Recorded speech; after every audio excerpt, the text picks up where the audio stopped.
총괄 부사장 역할을 수행하던 모니카 롱이 리플의 신임 사장으로 선임됐습니다. 이게 참 여러 가지 의미 포인트를 남기는 것은 지금 리플이 처한 상황적인 요인 때문입니다. 일단 모니카 롱은 PR 매니저 출신으로 리플에서는 거의 입지전적인 인물이라고 할 수가 있습니다. 거의 모든 분야에서 매니징 역할을 했는데 제품, 엔지니어링, 파트너십, 마케팅, 개발자 관리 등등 전 영역에서 책임자로서 경력을 쌓았습니다. 특히 모니카 롱은 대외적으로 리플의 ODL 이슈를 대응할 때 직접 대응하면서 얼굴을 알렸는데 브래드 갈링하우스의 신임이 굉장히 두터운 것으로도 알려진 그런 인물입니다.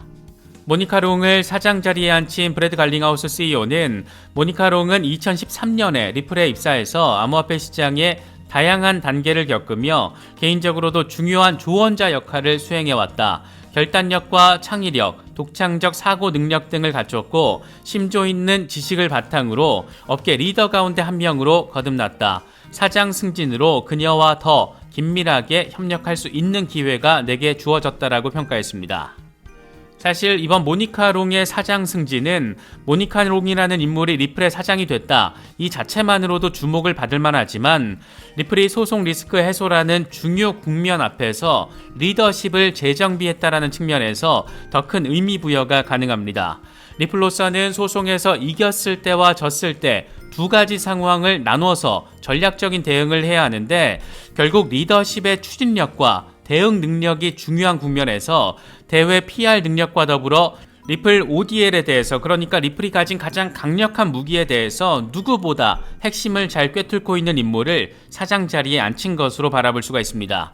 그러니까 리플은 이미 소송 결과 이후 상황에 대해서 리더십을 정비하는 것을 이미 마쳤다. 진짜 소송 결과는 이제 나오기만 하면 되는 거고 결과에 따른 대응에 나설 채비를 한 것이다. 이렇게 바라볼 수 있지 않을까 생각됩니다. 특히 모니카 롱이 PR 전문가 출신이라는 점을 고려하면 소송 이후에, 소송에서 이기든 지든 소송 리스크가 해소된 이후에 대외 협력과 관련해서 리플의 생태계 확장, 이런 부분에 엄청 더 방점을 찍겠다. 이런 의지도 모니카 롱에 대한 사장 선임 그 맥락에 깔려 있다라고도 바라볼 수가 있습니다. 가만히 멍 때리고 앉아서 소송 결과를 기다리고 있지는 당연히 않았겠지만 이렇게 리플에 있어서 상징적인 인물을 리더십에 떡하니 앉히면서 전략적인 대응을 하는 모습은 XRP 홀더들에게 그래도 이 안도감을 안기는 부분이라고 할 수 있습니다. 여기에 하나 더 재미있는 소식이 있는데 리플의 오랜 파트너이자 사실상 후견인 역할을 하면서 리플의 성장을 돕고 있는 SBI가 이번에도 의미 있는 액션을 취해줬습니다. SBI 홀딩스의 자회사인 금융정보 서비스 제공업체 모닝스타가 주주 보상 프로그램의 일환으로 100주당 23달러 규모의 XRP를 보상으로 지급하겠다라고 밝혔습니다.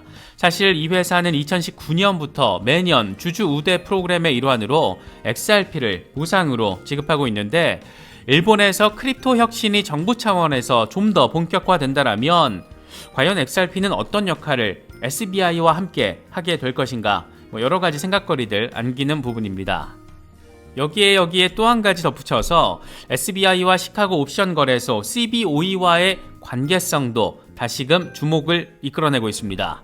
CBOE가 이번에 비트코인과 이더리움, 라이트코인 등에 대해서 직접 거래 지원에 나설 것이라고 밝히면서 상당한 주목을 글로벌하게 받았는데 사실 SBI와 CBOE는 지난해 10월에 이미 파트너십을 맺으면서 글로벌 크립토 유통 네트워크 협력에 나선 상황입니다. 정확히는 SBI와 CBOE 재팬이 파트너십을 맺은 건데 여기서 우리가 추론할 수 있는 부분은 리플 소송이 잘 마무리가 된다라면 CBOE가 직접 거래 지원을 하는 5개 코인 목록에 XRP도 포함될 가능성, 그렇게 XRP가 암호화폐 거래소뿐만 아니라 전통 레거시 금융에서도 거래되는 상황, 상품으로서 다뤄지는 상황, 이런 것들도 충분히 생각해 볼 수가 있습니다.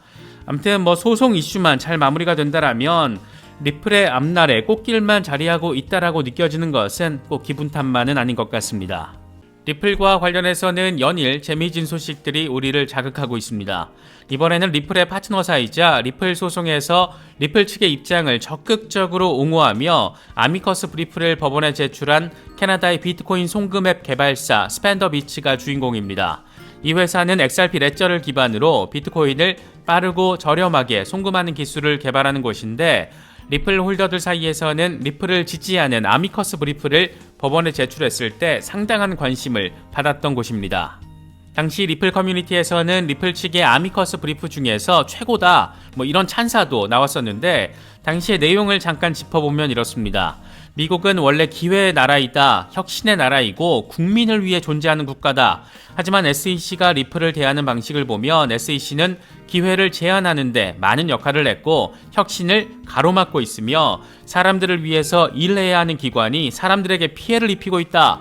유감스럽게도 이런 SEC의 행태가 미치는 파급 효과는 미국 국경 너머에까지 영향을 미치고 있다. 이렇게 깔끔하게 SEC를 조져버렸습니다. 참고로 이 회사는 캐나다 기반의 기업입니다. 이 회사는 비트코인을 송금하는 앱을 개발하고 있는데 XRP 레저를 기반으로 하고 있습니다. 그러니까 비트코인이라는 안전자산 송금의 단점 가운데 하나로 지목되는 게 느리고 비싼 수수료인데, 그래서 이걸 해결하기 위해서 레이어2, 이 비트코인 라이트닝 네트워크가 등장했던 것으로 바라볼 수가 있습니다. 그런데 XRP 레저를 통해서 저렴하고 빠르게 송금하는 기술을 개발하면서 비트코인의 송금 역량을 강화시키고 있는 그런 곳입니다. 이번에 이 회사가 관심을 끌고 있는 것은 조만간 엘살바도르에 서비스를 제공할 거라는 소식 때문입니다.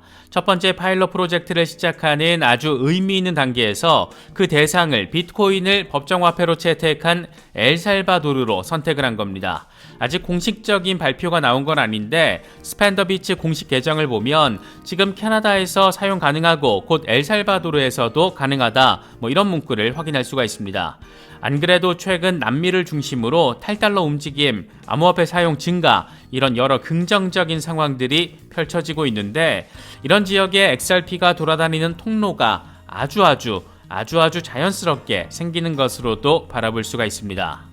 리플 커뮤니티에서 최근 들어 부쩍 이 3월 랠리 가능성 이런 부분에 대한 이야기들이 많이 나오고 있는데, 그런 주장의 근거가 되는 부분들은 크게 세 가지 관점에서 바라볼 수 있을 것 같습니다.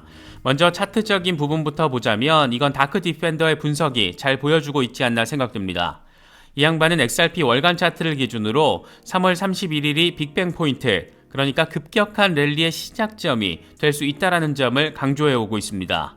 2018년부터 이어져온 장기 지지 트렌드 라인과 2021년 고점부터 이어져온 상단 저항 라인이 3월 말쯤 교차를 하면서 이게 돌파가 이뤄질 경우를 전제로 놓고 전망을 제시하고 있는 건데, 여기서 삼각형 상단 돌파가 이뤄질 경우에는 올해 상반기를 거치면서 3.5달러 부근으로 XRP가 랠리를 하고 이후에 다시 1달러 부근까지 후퇴했다가 2024년 하반기에 20달러 부근으로 랠리할 수 있다. 이런 얘기를 지금 하고 있는 겁니다.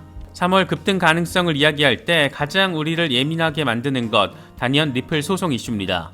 현재 시장에서는 아날리사 토레스 판사의 이전 다른 약식재판 사건 결과 발표 시점을 고려했을 때 빠르면 3월 안에 약식재판 결과가 나오지 않겠느냐, 이런 전망이 우세합니다.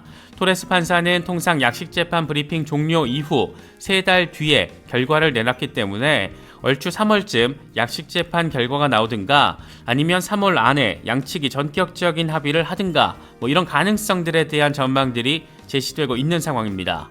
만약 리플 측의 우호적인 결과가 나와준다라면 앞서 다크 디펜더가 언급했던 차트는 당연히 위쪽으로 돌파를 강력하게 이뤄낼 것이고, 단기적으로 어느 선까지 랠리를 할지는 아무도 모를 거다, 이 정도 상황이 되지 않을까 싶습니다.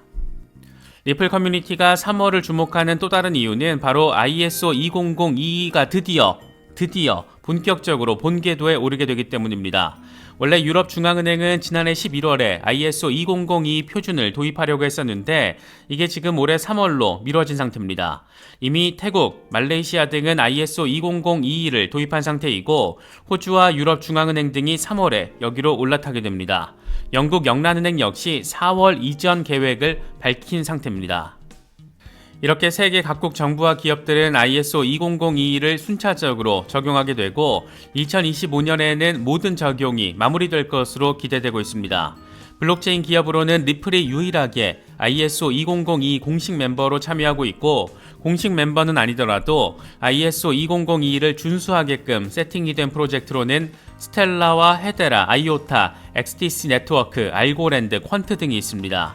이 이미지가 잘 보여주듯이 ISO 2002에 들어가 있는 오른쪽 기업들 명단을 보면 리플이 유일하게 블록체인 기업으로서 이름을 올리고 있고, 왼쪽에 수많은 기업들과 크립토 프로젝트들 중 과연 어떤 것들이 ISO 2002의 멤버에 포함되게 될지 이 역시 하나의 관심사라고 할 수 있습니다.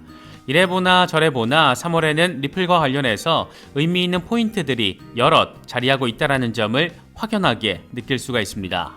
이어서 리플 실적 발표 소식입니다. 내용이 좀 길어서 여기서는 핵심적인 부분만 정리하고 자세한 내용은 멤버십 라이브 때 다루도록 하겠습니다. 리플은 오늘 새벽 4분기 실적 보고서를 발표했습니다. 정식 명칭은 분기별 XRP 마켓 보고서인데 사실상 상장 기업의 실적 발표와 유사한 내용들을 포함하고 있습니다. 리플이 꼽은 세 번째 리포트의 핵심은 크게 세 가지입니다. 먼저 ODL 솔루션을 지금 현재 프랑스, 스웨덴, 아프리카 등 글로벌 40개 결제 시장에서 사용할 수 있다. XRP 판매액은 3분기에 3억 1,068만 달러 대비 2억 2,631만 달러로 감소했다. 피어스트가 XRP 레저 기반으로 이더리움 버추얼 머신 사이드체인 첫 단계를 출시했다. 이렇게 세 가지를 핵심 포인트로 제시했습니다. 이 세 가지 포인트를 큰 그림에서 정리를 하자라면 암호화폐 시장 약세장 국면이 강화되면서 4분기에 XRP 판매는 감소했지만 그럼에도 불구하고 리플은 글로벌 확장성을 아주 전폭적으로 잘 이뤄냈다. 특히나 이더리움 버추얼 머신 사이드체인 출시는 XRP 레저의 확장성, 상호 운용성 강화를 보여주는 것이다. 이렇게 정리를 할 수가 있습니다. 특히나 XRP 레저의 온체인 활동 데이터가 꽤나 재미있는데 암호화폐 시장 전반의 약세 국면에도 불구하고 XRP 레저에서의 전체 결제 거래 건수는, 그러니까 트랜잭션 건수는 오히려 3분기 대비 증가했고 XRP 평균 종가 역시 0.36달러에서 0.42달러로 상승했습니다. 지갑의 수의 경우에는 거의 2배 가까이 늘었는데 이건 소송 승소에 대한 기대감이 커지면서 그만큼 신규 유입이 늘었다는 점을 보여주는 부분입니다. 이렇게 자체적으로도 종합 블록체인의 면모를 잘 갖추고 있고 여기에 이더리움 버추얼 머신 확장성이 더해지면서 XRP 레저의 상호 운용성까지 증가하고 있는 상황, 지금보다 앞으로를 더 기대하게 만드는 그런 부분입니다. XRP 맥시멀리스트 다크 디펜더는 XRP 주간 차트를 기준으로 0.33달러에서 0.36달러까지 후퇴할지 아니면 1.4달러까지 랠리할지가 조만간 결정된다라는 점을 강조했습니다. 이미 2021년부터 지속되어 온 상단 저항 라인에 4번 저항을 맞고 현재 5번째 돌파 테스트를 하고 있는데 만약 이게 또 이번에 저항을 맞을 경우에는 0.33달러에서 0.36달러까지 후퇴할 가능성, 그런데 만약 여길 뚫어낼 경우에는 새로운 그랜드 웨이브를 그리면서 1.4달러까지 랠리 가능성, 이 두 가지 상황을 설명을 했습니다. 제발이지, 정말이지, 제발이지 후자로 상황이 벌어질 수 있으면 좋겠습니다. 리플 진영의 제레미 호건 변호사가 다소 뜬금없이 LBRY 차트를 올렸길래 이게 뭔가 하고 봤더니 최근 일주일 동안 무려 100% 수준의 랠리를 벌인 상황이 그려져 있습니다. 제레미 호건 변호사는 LBRY는 SECY 소송에서 졌고 파산 위기에 있는 기업인데 이렇게 랠리를 벌였다. 이걸 XRP에 대입해서 바라보면 어떻게 볼 수 있을까? 이런 질문을 던졌습니다. 아시는 분들은 잘 아시겠지만 지난해 11월 LBRY는 SECY 소송 이 약식 재판에서 패소하면서 리플도 패소하게 되는 것 아니냐 이런 걸 놓고 참 말들이 많았습니다.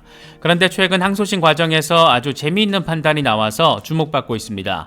아주 간단히 요약을 하면 2차 시장에서 판매되는 토큰은 유가증권으로 간주하지 않는다 이렇게 판사가 멘트를 날려준 건데 SEC의 주장 일부를 뭉개버린 것이다 보니까 암호화폐 진영에서는 꽤나 환호하고 있는 모습입니다. 사실상 암호화폐 산업의 부분적인 승리이자 리플 소송에도 우호적으로 받아들여질 수 있는 그런 부분으로 평가받고 있습니다. 이런 상황이 좀 더 반갑게 느껴지는 것은 상식이 있는 법적 잣대를 통해서 바라봐도 SEC의 주장이 다소 선을 넘었다 이런 부분을 느끼게 해주기 때문인데 약식 재판에 패소를 해도 이렇게 의미 있는 상황이 펼쳐질 수도 있다라는 것, 이런 것도 재밌고 그냥 망해갈 것 같던 LBRY가 부활의 신호탄을 멋들어지게 쏘아 올린 것도 반갑게 느껴지는 부분입니다. 돌이켜보면 리플 역시 SEC의 소송을 당한 직후에 폭락했지만 이후에 두세 달 뒤에 이 급등 랠리를 펼치면서 무려 2달러를 돌파해내기도 했습니다. 막연히 희망 회로를 돌리는 것은 당연히 금물이겠지만 반대로 막연히 걱정만 할 필요도 없지 않을까 생각되기도 합니다. XRP 홀더분들은 이런 상황들도 잘 체크하시면 좋을 것 같습니다. 리플 소송과 유사한 사건으로 평가받기도 하는 LBRY 사건 재판 상황이 꽤나 관심을 끌고 있습니다. 최근 항소심 과정에서 아주 재미있는 판단이 나와서 주목받고 있는데, 아주 간단히 요약하자면 2차 시장에서 판매되는 토큰은 유가증권으로 간주하지 않는다, 이렇게 판사가 멘트를 날려준 겁니다. SEC의 주장을 뭉개버린 것이다 보니까 암호화폐 진영에서는 꽤나 환호하고 있는 모습을 보이고 있습니다. 사실상 암호화폐 산업의 부분적인 승리이자 리플 소송에도 우호적으로 받아들여질 수 있는 그런 부분으로 평가받고 있습니다. 이와 관련해서 비트코인 리스트는 리플이 소송에서 이길 경우에 XRP 가격이 2배 이상 오를 수 있는 이유, 이렇게 제목부터 아예 기대감을 깔고 있는 기사를 내보냈는데, 간단히 정리하자면 LBRY 사건에서 이번에 긍정적인 신호가 나와주면서 LBC 토큰이 120% 넘는 랠리를 펼쳤다, 이런 것만 봐도 리플의 반등세 기대해 볼 수 있다라는 겁니다. 그러면서도 LBRY는 SEC와의 소송에서 패소한 반면 리플은 승소 가능성이 있다. XRP는 LBC 토큰보다 훨씬 더 유동성이 풍부하다. 그래서 억제된 XRP의 가격을 고려할 때 LBC 수준이 되지는 않을 것 같다. 특히 소송 이후 XRP는 미국 거래소에 재상장될 수 있고, 뱅크 오브 아메리카나 머니그램 등 소송으로 인해서 보류된 파트너십이 다시 체결되면서 매수 압력을 높일 수 있다, 이렇게 강조했습니다. LBRY보다 리플이 훨씬 더 우호적인 위치에 자리하고 있다는 점을 꽤나 대놓고 상대적으로 더 강조하고 있는 겁니다.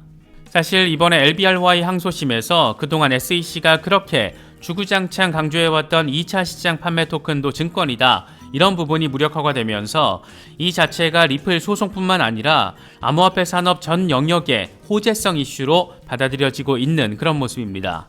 특히 이건 SEC의 핵심 논리 가운데 하나가 구멍이 나게 되는 것이어서, 이런 상황이 리플 소송에도 적용된다라면 SEC도 어쩔 수 없이 리플과 합의하는 방안을 고려할 수 있을 것이다, 그래야 할 것이다, 이런 기대감도 나오고 있는 겁니다.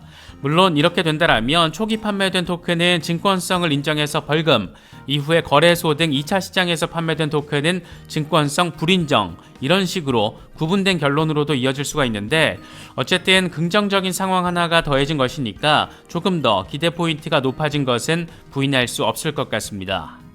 리플과 관련해서는 안팎의 상황이 아주 재미있게 흘러가고 있습니다.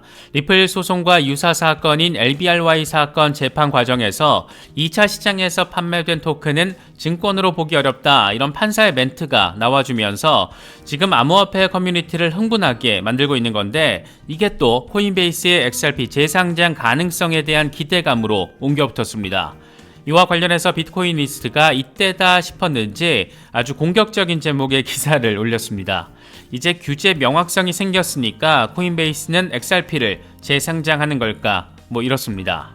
비트코인 리스트는 LBRY 사건에서 2차 보유자가 판매하는 토큰은 증권이 아니라는 판사의 발언이 나온 만큼 코인베이스는 XRP를 재상장해야 한다, 이런 주장을 인용하면서 재상장 필요성을 언급했습니다. 그러면서 코인베이스는 공식적으로 XRP를 상장 폐지하도록 강요받은 적이 없다. 리플 소송에 따라서 소송 리스크가 너무 크다라고 판단해서 자체적으로 상폐를 한 것이다. 따라서 코인베이스는 이론적으로는 언제든 XRP를 재상장할 수 있지만 계속해서 위험평가 기준을 준수할 것이다. 물론 이번 LBRY 사건 재판에서 나온 멘트로 인해서 미국 최대 규모 거래소인 코인베이스가 XRP를 재상장할 것인지에 대해서는 여전히 불투명하다. 아마도 소송 리스크를 고려할 때 리플 소송 결과를 기다릴 가능성이 높다, 이렇게 덧붙였습니다. LBRY 사건 재판 과정을 계기로 코베 재상장 기대감이 커진 것은 분명하고 그럴 가능성도 존재한다라고 바라볼 여지가 있지만, 결국에는 소송 결과를 기다려야 한다라는 원론적인 부분을 언급하면서 살짝 발을 빼는 모습도 함께 보인 것으로 바라볼 수가 있습니다. 그런데 하필 이런 상황에서 코인베이스 주변에 되게 재미있는 일들이 지금 벌어지고 있는데, 이번에 코인베이스가 미등록 증권 판매와 관련된 집단 소송에서 승소했다라는 소식이 전해졌습니다. 코인베이스가 미등록 증권을 판매하고 규제 당국의 브로커 딜러 등록을 하지 않아서 이용자에게 손해를 끼쳤다, 이런 게 이 집단 소송 원고 측의 주장이었는데, 이걸 아예 기각시켜버린 겁니다. 이 소송이 뉴욕 연방법원에 제기된 게 2021년이었는데 코인베이스가 SEC에 등록되지 않은 디지털 자산 79개를 판매했다라면서 손해배상을 청구한 겁니다. 하지만 재판부는 암호화폐 거래소에서 매매되는 디지털 자산에 대한 소유권을 회사가 보유하고 있다라는 주장이 코인베이스 사용자 계약 조건과 완전히 모순된다라면서 기각을 해버린 겁니다. 이런 상황들이 더해지다 보니까 리플 커뮤니티에서는 미등록 증권 판매 이슈와 관련해서 코인베이스가 일단은 짐을 던 만큼 LBRY 사건과 맞물려서 리플 재상장 가능성이 높아진 것 아니냐, 이런 말들이 나오고 있는 상황입니다. 상황적으로 이렇게 결론이 나면 좋겠지만 리플 소송이 마무리 국면에서 이제 판결만 기다리고 있는데 굳이 코인베이스가 소송 결과가 나오기 전에 재상장을 단행할까? 그건 사실 여전히 의문스러운 부분이 아닐까 개인적으로는 바라보고 있습니다. 소송 리스크가 잘 마무리되고 코인베이스 재상장도 하고 뱅크 오브 아메리카나 머니그램 등 원래 파트너십을 맺기로 했던 기업들과도 전폭적인 관계 더 강화하고 이런 상황들 머지않아서 바라볼 수 있기를 기대해봅니다. 이번에 준비한 영상은 여기까지입니다. 시청해주셔서 감사합니다. 지금까지 크립토 노마디였습니다.